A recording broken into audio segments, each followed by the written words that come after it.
Lions needed help at tight end. They go out and grab help today. You are Locked On Lions, your daily Detroit Lions podcast. Part of the Locked On Podcast Network, your team every day.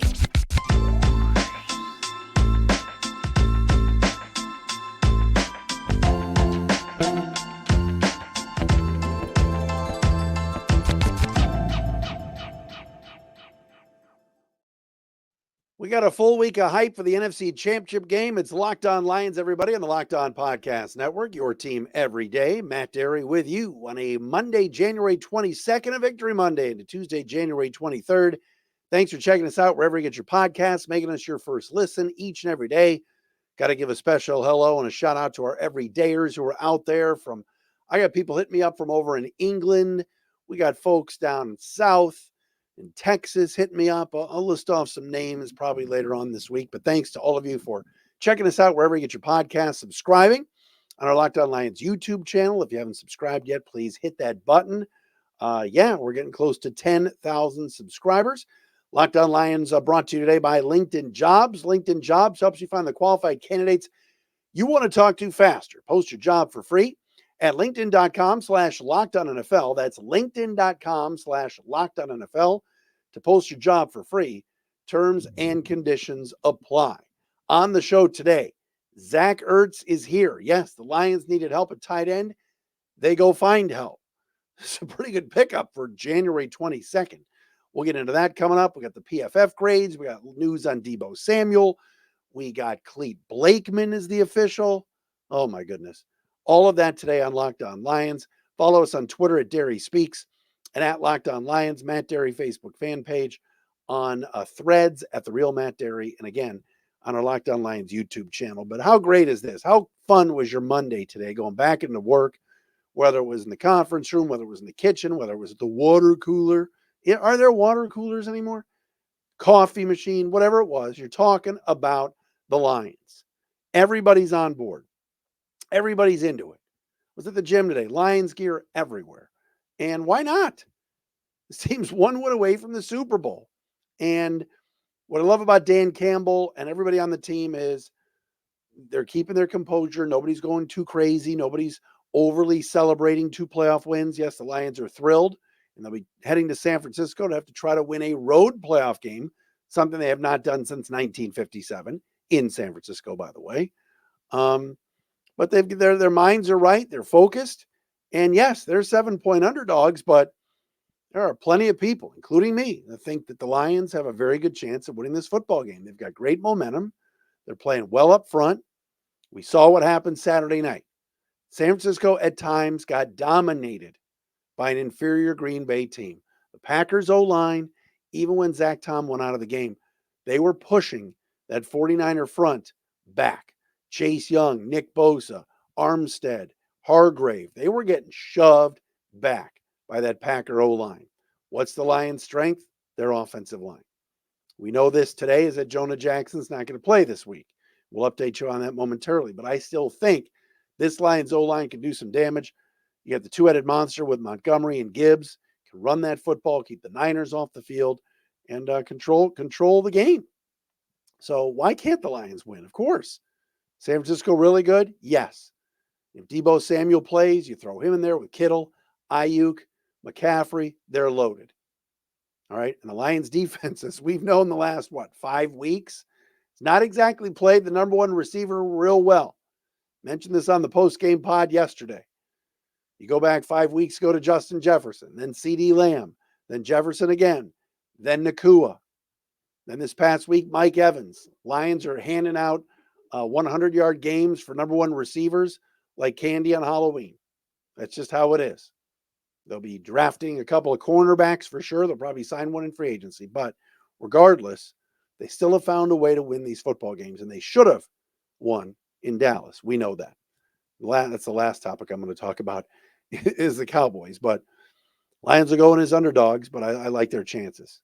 I do. And I think they'll be focused. And I think, Jared Goff's thrown for over 560 yards in the playoffs so far with no interceptions. Got to take care of the football. But, man, this is just so exciting. So exciting. This week, of course, we'll do the crossover with Brian Peacock, Locked On Niners on Thursday. I'm working on a guest that's going to be a surprise. All right. All I'll say is I'm working on it. Could be tomorrow, could be Wednesday. Would be a great surprise and somebody you all want on this show. That's all I'm going to say about it. Working on it. We got our feelers out. We'll see if it happens. That's all I can give you for the rest of the week. Big news today, certainly, as reported first by Tom Pelissero of the NFL Network. The Lions have signed Zach Ertz to a practice squad contract. They can elevate him from the practice squad to play this coming Sunday. Ertz, of course, 3-time Pro Bowler, really good tight end for many, many years with the Eagles, and then the past handful of seasons has played in Arizona. And, of course, his tight ends coach was Steve Heiden, the former Cardinals and Browns tight end, who's now the Lions tight ends coach. So Brock Wright is injured. Arm was in a sling yesterday post-game. He's out this week. James Mitchell's on injured reserve. You're down to Sam Laporta and Ferkser. All right. Many of you don't even know who Anthony Ferkser is. Heck, I don't know who he is. Played 12 snaps the other day. The Lions need help at tight end, especially with Brock Wright not going to play this week. So you go out and get Zach Ertz, 33 years old, 3-time Pro Bowler, is a winning player. And he played this year. Caught 27 balls for the Cardinals. He got hurt in November. They did an injury settlement with him, waived him. He's been rehabbing and getting ready, and now he got the phone call. And so Zach Ertz could come off the street, having not played in 2 months, and help the Lions in the NFC Championship game. I love the move. Again, he's only 33. We know about his wife, Julie, the famous soccer player, all of that. But Zach Ertz still has some tread on the tires. And, it's a guy that was in the Pro Bowl 3 times. It's a guy that's played in big games for Philadelphia for many years in the playoffs. So I love it. I absolutely love it. Zach Ertz is a Detroit Lions. It's a much needed move, and it's a smart move from Brad Holmes. And what can you say about the job Brad Holmes has done? I was thinking about this today for a second, the Lions general manager. Brad Holmes traded Matthew Stafford.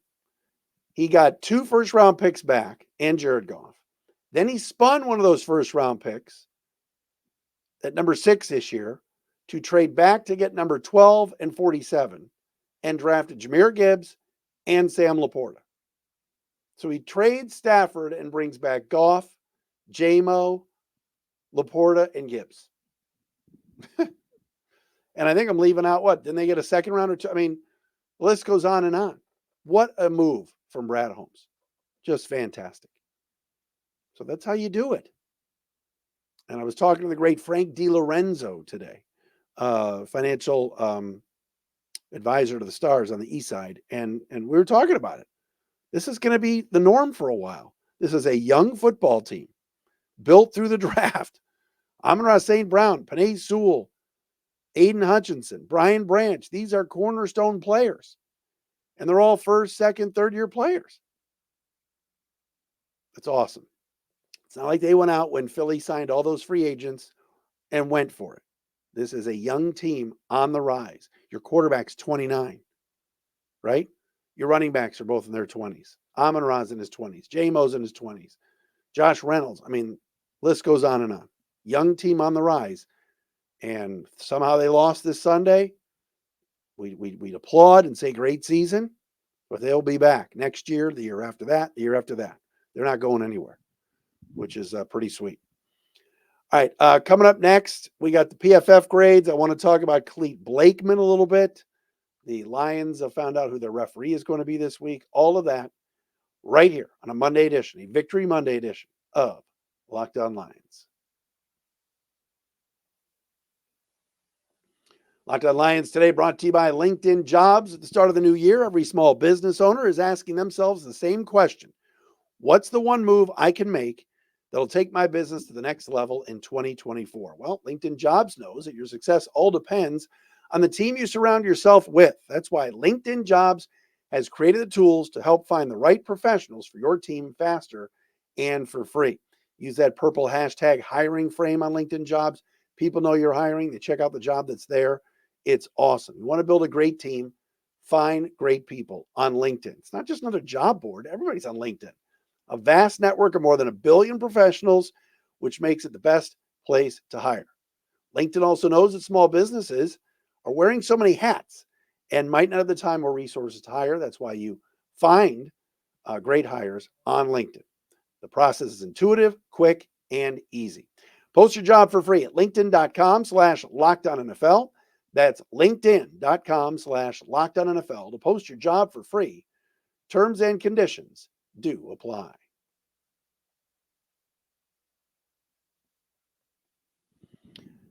All right, so I saw this today from Football Zebras. Yes, Clete Blakeman is going to be the referee for Sunday's NFC Championship game as your Honolulu Blue and Silver Warriors head out to Santa Clara, California to take on the San Francisco 49ers. This will be the Niners' third straight trip to the NFC title game. Kyle Shanahan's done a really good job. He's terrible at the end of the first half, though. Ultra conservative with his timeouts and everything else, so that'll be an advantage for the Lions. But Clete Blakeman is going to be the refs, according to footballzebras.com. Now, first time I saw this, I went, oh gosh, Clete Blakeman. Do you guys remember Clete Blakeman? Yes, he officiated the Monday night game, Lions and Raiders, but it was 2019, Lions, Packers. And that back judge whistles Trey Flowers for not one, but two hands to the face penalties that completely changed the game. Lions got stops against Rodgers and the Packers, but no, Clete and his crew called Trey Flowers, who had never been whistled ever in his career at that point, for hands to the face twice. It was known as the Trey Flowers game. Lions got robbed. It was, I believe, a Monday night game in Green Bay. And Clete Blakeman was the official. Clete Blakeman is known to be a little bit whistle happy. He and his crew, we'll see. But that's your referee for Sunday. The Trey Flowers game in Green Bay in 2019. Clete Blakeman was a ref, and now he's the guy again. Look, I said this last week. The Lions got to play through all this stuff, not worry about the officiating. It's not like it's Brad Allen, okay, doing the game. But got to throw it out there that Clete Blakeman is, in fact, the official for the game this Sunday. Now, as far as injuries go, the two big ones right now that Dan Campbell touched on today. Number one, Jonah Jackson is out. He had meniscus surgery today. And according to all reports, the Lions believe that he's definitely not going to play this week, but that he could be ready for the Super Bowl, because, of course, the Super Bowl is 3 weeks away. So that's number one. Coyote Owashika played left guard, came in, didn't do terribly, but when we go over the PFF grades, I'll tell you what PFF thought of him. But look, Jared Goff didn't get knocked around once Jonah Jackson left the game. But it's a concern, right? The Lions have been so good all year when they've been healthy left to right across that offensive line with Decker, Jackson, Ragnow, Glasgow, and Penei Sewell. So certainly a blow not having Jonah Jackson for this Sunday's game in San Francisco. As far as Brock Wright is concerned, yes, shoulder injury, arm in a sling. He's out this week. No word on whether or not he would be back in a couple of weeks if the Lions were in the Super Bowl. That's right. I just said it. Lions and Super Bowl in the same sentence. But that's why the Lions went out and got Zach Ertz, put him on the practice squad for now, but they can elevate him this week if need be. What's interesting about the practice squad and all the elevations and the cuts and Julian Okwara last week, and he's now back in the practice squad. But what was interesting was we thought for sure that James Houston was going to play on Sunday, and he was a healthy scratch. I had gotten word from a couple of sources that he did not have a great couple of weeks of practice the last couple of weeks and was a little bit lost out there. So the Lions elected not to bring James Houston up. So we'll see if he's activated for this week. The Lions are going to need to get some pressure on Brock Purdy. I thought the Packers did a pretty good job Saturday night in getting some pressure in the face of Brock Purdy. Lions have caught a break. They have not had to face a mobile quarterback here in the playoffs so far. Matthew Stafford can move, not a mobile quarterback. A Baker Mayfield can certainly run around a little bit, but not a mobile quarterback to the point of a Justin Fields, a Lamar Jackson, a Josh Allen, a Patrick Mahomes. Now this Sunday, Brock Purdy can escape a little bit, but not somebody who tucks and runs a lot. That is something that's hurt the Lions both this year and in the past, whether it was Fields in the Bears games, whether it was Lamar Jackson in the Baltimore game. So a bit of a break there. Also on the injury front, Frank Ragnow, sprained knee and sprained ankle, but you know he's playing Sunday. Come on. That guy is an absolute monster. Didn't even come out of the game. Frank Ragnow. Didn't even come out of the game. It was a 3rd and 1 pass play, which was a bad call. Lions had the sack of Goff. They had to punt. Ragnow came over to the sideline, kept his helmet on, didn't even go in the blue tent. You know he'll play Sunday. He's one of the best centers, if not the best center in the NFL, and is an absolute warrior. So that's good news on Ragnow's part. We knew it was a sprained ankle and sprained knee, but he's going to play. This guy's playing through broken toes. He's played through everything. Meniscus injury, but he will be out there. You can bet on it on Sunday. As far as the Niners are concerned, the big injury, and I think that this will affect gambling markets. I think this will affect what I'm going to do on Thursday when I make my pick on the crossover, is the injury, the shoulder injury suffered on Saturday night by Deebo Samuel. You look at that Niners offense and the way they use Deebo out of the backfield, in the slot, in motion, jet sweeps. Number 19 in the red uniform is a beast. He's awesome. You throw him out there with McCaffrey, Kittle, Brandon Ayuk, who was a 1,000-yard receiver, and of course, a former first-round pick.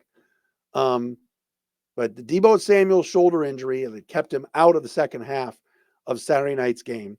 Kyle Shanahan said today, still a little bit fuzzy on whether or not he will play this week. They had some tests done, all came back clean, but it sounds like it'll be a game time decision and almost 50-50 if Deebo is out there. That would be a giant loss for the Niners to not have number 19 on the field. He's that good. He's that fast. And these are the top 2 scoring offenses in the NFL, the Niners and the Lions. A lot of categories are 1-2. San Francisco had a huge year offensively. Brock Purdy's name came up at times during the season for MVP. And then, of course, they had a couple of hiccups during the season where they struggled a bit, and it became Lamar Jackson's show. But without Deebo Samuel, and some other guys on that team can play. Johnson can play, Juwan Johnson. They got some good players. But without Deebo, that offense is different. We'll talk about it on Thursday with Brian and on the Locked On Lions, Locked On 49ers crossover. So that's the story, at least on the injury front here. One other thing of note, I want to get to the PFF grades momentarily. Dan Campbell said something today which was interesting. Campbell admitted to kind of botching taking the knees yesterday in the win over the Bucs. Remember, Lions got the pick from Derek Barnes with like 1:40 to go, or whatever it was. It was just under 2 minutes left. And last week, the Rams had no timeouts left, so Goff just took 3 knees and it was over. This time around, Todd Bowles did have a timeout left, but he elected not to take it. Dan Campbell, I think, could kind of sense that Todd Bowles was thrown in the towel. He had taken his headset off and all this. And so they just took the knees and it was over. When asked about it today, Campbell said, yeah, we kind of got lucky because if we didn't run the clock down long enough on each kneel down with the play clock, and so technically Bowles could have taken a timeout, forced the Lions to have to either run around, take a safety, something, or kick a field goal with hardly any time left. Bowles was asked about it after the game and said, yeah, they were in field goal range and it wouldn't have made a difference. We just let it go. They would have won anyway. Whoa, wait, what? Wait a minute. Yes, I get it. If you make the Lions kick a field goal with, let's say, 6 seconds left and they miss, all right, it would have taken a crazy back and forth kind of thing, Jim Caldwell trademark, or a Hail Mary to win. Or at least get you down 2, because the Lions won 31-23. Bowles elected to go, we're not even gonna try it. But what if you block the field goal? What if there's a bad snap? What if there's trouble with the snap and the ball was free? I thought that was really weird coaching by Todd Bowles, and Dan Campbell admitted I kind of screwed up because we should have taken more time on it all.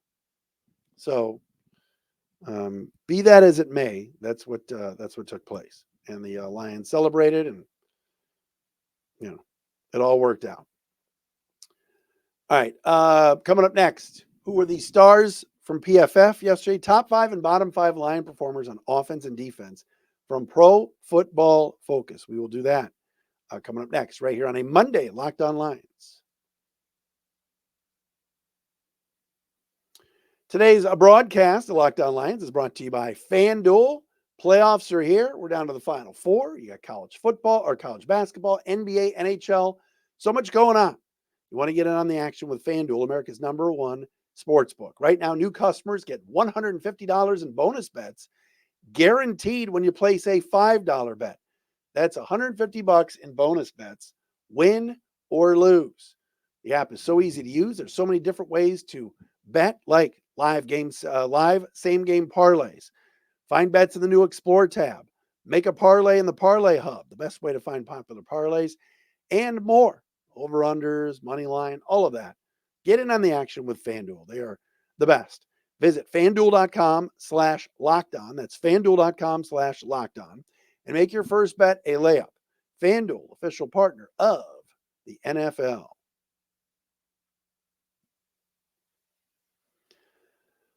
Matt Derry with you on a Monday. Thanks for making us your first listen, checking us out wherever you get your podcast. It is Locked On Lions. Thanks to our everydayers that are out there as well that watch and listen daily. We appreciate you as well. And that includes a Lions free Chris Druin of Sandler Sales. All right.